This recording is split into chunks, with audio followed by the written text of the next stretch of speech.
예, 안녕하세요, 한상입니다. 오늘은 자동차 평론가 유청희 씨와 오토캐스트의 이다정 기자와 함께 쌍용 렉스턴 스포츠 신차 발표에서 안팎을 간단하게 살펴보겠습니다. 기존의 쌍용의 역대 스포츠들을 보면은 다 기본형과 얼굴이 거의 같았거든요. 근데 렉스턴 스포츠는 기본형인 모델, 그러니까 렉스턴과 얼굴이 좀 많이 달라요. 네, 지포 렉스턴은 저 가로지르는 크롬바가 위쪽에 있었는데 렉스턴 스포츠는 그게 가운데로 옮겨졌어요. 그리고 아래쪽에 안개등이 원래 가로형으로 길게 배치돼 있었는데 이번에는 원형으로 바뀌었어요. 예, 밑에 액세서리 범퍼가 추가가 되니까 좀 더 예쁘긴 한 것 같아요. 자, 그래서 렉스턴과 렉스턴 스포츠 둘이 딱 비교해 놓으면 둘 중에 뭐가 더 잘생겼어요? 저는 개인적으로 렉스턴 스포츠가 더 예쁘네요. 그러게요. 지금 대부분의 반응들이 렉스턴 스포츠가 지포 렉스턴보다 더 예쁘다고 그런 반응들이 많습니다. 실제로 그 지포 렉스턴 같은 경우에는 앞에 얼굴이 약간 뭔가 좀 중국 시장을 겨냥한 듯한 그런 느낌이 있었는데 이 차는 훨씬 더 이렇게 말쑥해 보이고 잘생겼어요, 한마디로.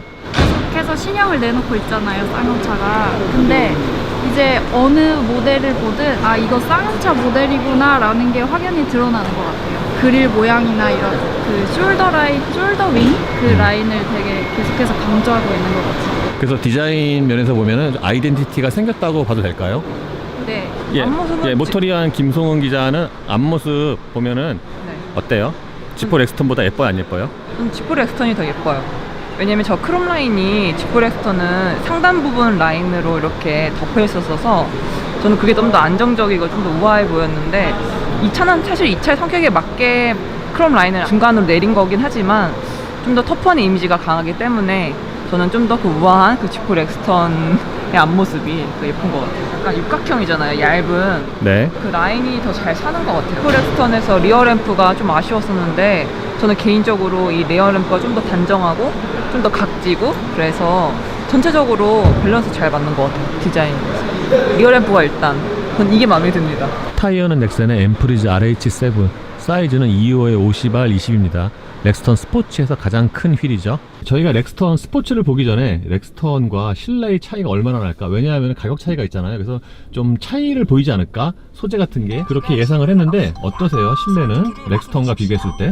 네, 지프 렉스턴 고급스럽게 보이게 만들려고 상당히 애를 많이 썼지만은 예, 효과가 있는 부분도 있었지만 없는 부분도 있었거든요. 렉스턴 스포츠 같은 경우에는 거기서 치장을 한 부분만 살짝 걷어냈을 뿐이지 큰 차이는 없어 보입니다. 저 같은 경우에는 내장비도 좀 차이가 있지 않을까 라고 생각을 했는데 의외로 렉스턴과 좀 차이가 없어요. 그래서 비슷한 승차감이라면은 렉스턴을 살 바에는 렉스턴 스포츠를 사도 괜찮지 않을까 라는 생각이 드는데 아무래도 좀 승차감에서 좀 차이가 있겠죠. 아무래도 휠 베이스도 길어지고 그리고 뒷서스펜션에도 그 적재 무게를 고려를 해서 손질을 했을 거기 때문에 승차감에 있어서는 좀 차이가 있을 것 같습니다. 다만 조금 좀 확인을 해봐야 될 부분은 이전에 호란도 스포츠, 그 이전에 액티언 스포츠의 같은 서스펜션 쓰고 있는 그 두 차들과 비교를 해봤을 때에는 조금 구조적으로 SUV 모델과 차이가 좀 적다는 느낌을 받았거든요. 그거는 좀 확인을 좀 해볼 필요는 있을 것 같습니다. 좀 오래된 얘기긴 하지만 예전에 무쏘 스포츠 같은 경우에는 무쏘와 승차감 차이가 굉장히 많이 났거든요.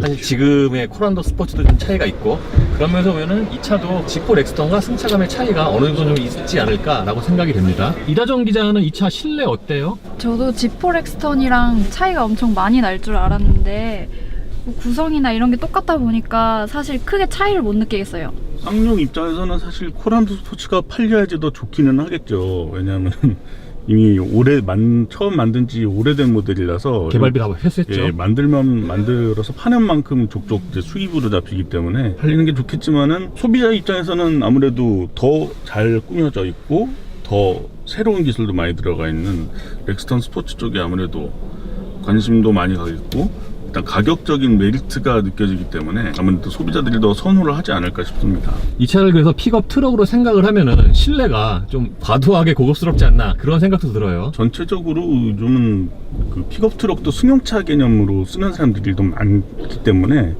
오히려 이런 꾸밈새로 좀 더 고급스럽게 만들어 놓는 게 더 사람들이 좋아하지 않을까 싶은 생각이 드네요. 실제로 이런 형태의 차는 가정용 차로도 쓰고 네. 예, 짐차로도 쓰고 그러니까 이런 면에서 보면 아주 큰 메리트가 있을 것 같아요. 한편으로 생각해 보면은 예전에는 이 적재함이 있는 트럭들은 진짜 순수하게 짐차라고 생각을 많이 했었는데 이 쌍용이 여러 세대에 걸쳐서 이 승용 개념의 픽업 트럭을 내놓으면서 어떤 그런 그 승용차와 어떤 상용차의 경계를 허무는 데 아주 큰 역할을 했죠. 그리고 이번에 나온 렉스턴 스포츠도 마찬가지로 그런 중간 영역에서 두 가지 차의 장점들을 고루 갖춘 차라는 그런 개념을 소비자들에게 잘 이제 소개를 하고 있는 것 같습니다. 실제로 쌍용은 다른 브랜드의 SUV 수요도 조금은 가져올 수 있지 않을까라고 예상을 하고 있습니다. 다시 한번 보니까 이 실내 소재에서 조금 차이가 있긴 하죠. 저 특히 대시보드 쪽의 플라스틱이.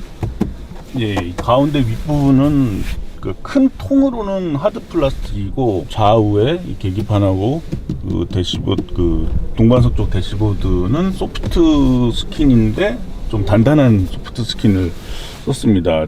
그리고 도어 트림도 전체가 다 하드 플라스틱으로 되어 있고요. 팔걸이 있는 부분만 가죽으로 감쌌을 뿐이지 전체적으로는 좀 값싼 소재를 쓴 거를 확인을 할 수가 있었습니다. 지포렉스터랑 거의 1000만원? 도대체 뭐가 다를까? 지포렉스턴과 렉스턴 스포츠가. 근데 자세히 살펴보면은 아주 깨알같이 조금씩 다르네요.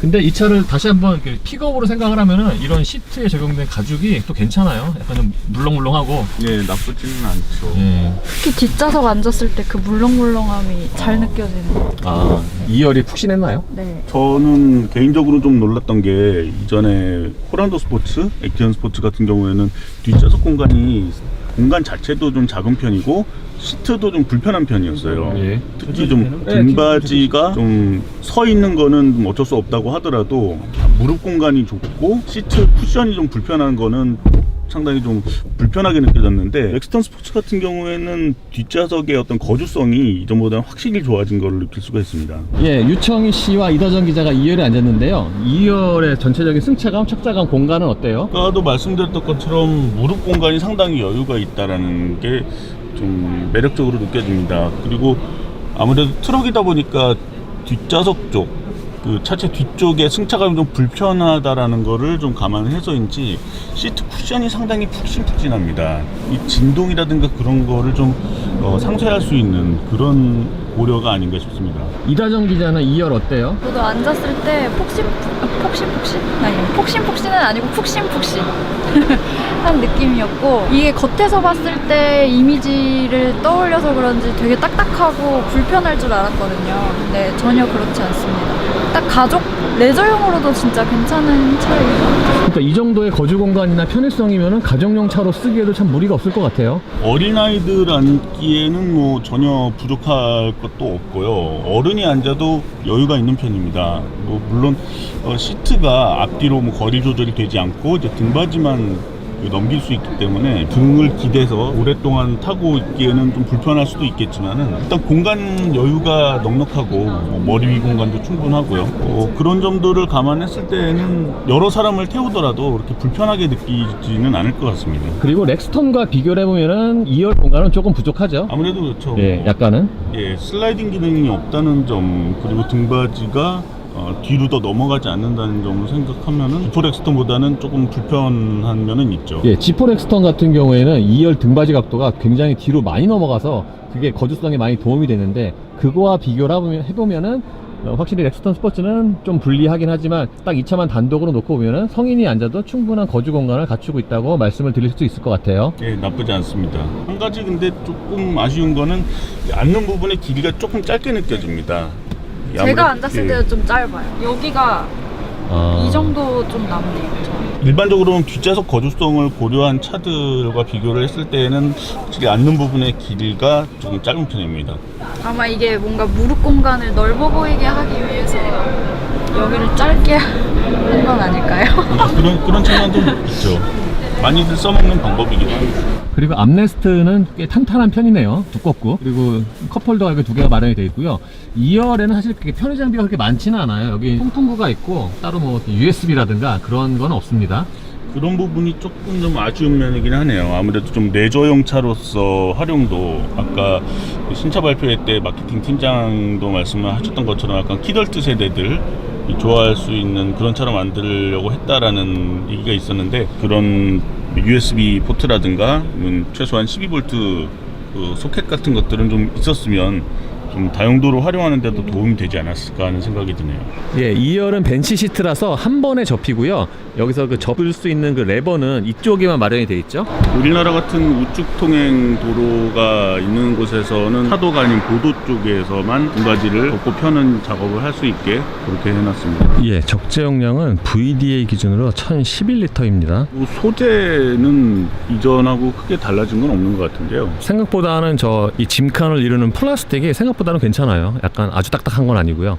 내구성을 생각하면은 어느 정도는 좀 너무 단단한 것보다는 좀 유연한 게 좋기도 하겠죠. 그리고 저는 적재함을 봤을 때 바퀴 부분 튀어나온 부분이 좀 얕다는 거, 그래서 실제로 쓸 수 있는 공간이 좀 넓게 나왔다는 게 좀 눈에 띄는 부분이기도 합니다. 이게 지금 굉장히 튼튼해요. 그래서 성인 남자가 앉아도 돼요. 이거는 이게 드러나지 않아서 그렇지 안에는 그 펄사로 꽈놓은 거라서 이것도 비교적 튼튼한 편이에요. 경첩을 짐을 실어도 충분하게. 그리고 짐칸 한쪽에는 12V 단자가 또 마련이 되어 있습니다. 예, 파워트레인은 2.2L 디젤과 아이신 6단 자동 변속기로 조합이 되는데 변속기는 지포 렉스턴과 조금 다르죠. 네, 지포 렉스턴은 7단 변속기를 사용하는데 렉스턴 스포츠는 코란도 스포츠와 같이 아이신 6단 변속기를 사용합니다. 최고 출력은 181마력이고 최대 토크는 40.8입니다. 확장을 하려고 애는 썼지만은 스마트키가 실내에 스마트키가 실내에 없습니다. 예, 이거를 꺼버릴까요? 그래도 나오네. 됐어. 램프가 켜져 있습니다. 아, 진짜 말 많네. 이다정 기자가 앉아도 짧을 정도면은. 저도 그렇게 다리가 긴 편이 아니라서 확실하게 알 수가 있는데요. 근데 청희 씨가 앉아서 이렇게 흔들어도 이게 생각보다 흔들림이 없네. 튼튼하네.